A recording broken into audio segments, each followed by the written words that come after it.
Bueno, entonces todo este tema, como decía Javier, empezó porque hace 3 o 4 años a mí se me ocurrió escribir un diccionario que era para mí, para entender las cosas yo.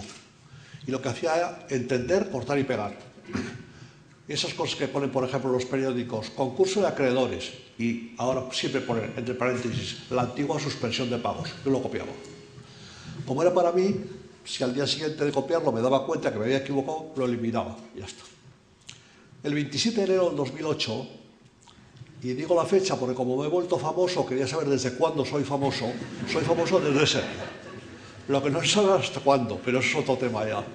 Bueno, pues ese día a mí se me ocurrió añadir al diccionario una voz que era la crisis. Lo que pasa es que en vez de salirme de 4 líneas, pues me salió de 6 páginas. Entonces lo puse como un anexo, sin firmar. Y se lo mandé a un amigo mío, diciéndole a ver qué te parece. Entonces este amigo mío me contestó diciendo me ha gustado mucho, se lo he mandado a 2 amigos míos. Bueno, al cabo de 15 días el artículo llegó a mi despacho con una nota que decía, seguramente os interesará. No sabemos quién lo ha escrito, pero por el estilo ha debido ser un joven estudiante universitario. Ese era yo. ¿Vale? Me quedé muy contento, me entró la vanidad, ataque de soberbia bueno.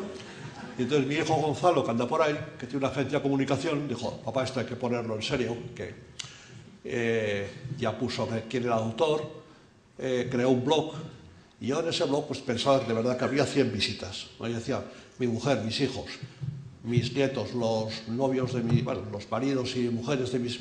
100. Bueno, lo que pasa es que ha habido 3 millones de visitas, y yo de verdad, cuando veo lo de las 3 millones, lo único que se me ocurre es decir, qué poco que hacer tiene la gente. Bien, esta es la situación. Hoy ha habido, pues, buena fuente, lo otro, no sé qué, 59 segundos, toda esa serie de cosas. Espasa me llamó para pedirme que escribiese un libro. Yo de verdad, cuando me llamó Espasa, yo pensaba que me llamaba para venderme libros.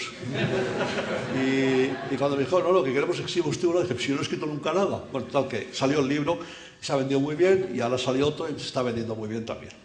Bueno, ese es el tema. Bueno, entonces, yo en esta conferencia suelo explicar cómo empezó la crisis, con todo esto de los ninjas que decía Javier, pero esa parte me la voy a saltar porque ya la sabéis y porque además tampoco hay tiempo. Bueno, yo simplemente lo que quería decir para empezar la conferencia es que cuando la gente me pregunta, ¿y esto cuándo se acabará? Bueno, pues yo cuando me empezaron a hacer estas preguntas, yo pensé, hombre, si yo supiese la dimensión de la crisis, podría decir, en tal fecha. Y además podía explicar. Bueno, entonces lo que se me ocurrió fue ver qué decían los grandes organismos internacionales para ver si sabían algo.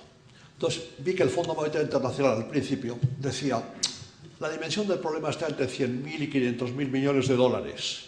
Claro, fijaos una cosa, entre 100.000 y 500.000 millones de dólares hay una diferencia tal que si nos lo repartieran en partes iguales a los que estamos aquí, la conferencia se acabaría en este mismo momento. Saldríamos corriendo todos a la calle ricos. Con lo cual, la traducción al castellano de entre 100.000 y 500.000 millones de dólares es no tengo la menor idea. El mismo fondo dijo después, son 2,2 billones, luego dijo son 4 billones. Leí otro día en una revista americana hace una semana que hablaban de 119 billones y luego vi que hay 2 entidades financieras americanas que habían vendido hipotecas subprime, o sea, porquería, Javier, porquería por el mundo por valor de 5,3 trillones de dólares. Un señor en una conferencia me dijo, bueno, pero tenga usted en cuenta que el trillón americano es como el billón español. Y a mí qué me importa. O sea, 5,3 trillones de dólares es una burrada, ya está, ya está. Bueno, por tanto, si la dimensión de la crisis está, pues mira, anda por ahí, entre 100.000 millones y 5,3 trillones, por ahí anda. Con lo cual, la única contestación que se puede dar a la pregunta ¿cuándo se acabará la crisis? Es cuando Dios quiera, y por ahora no quiere, punto.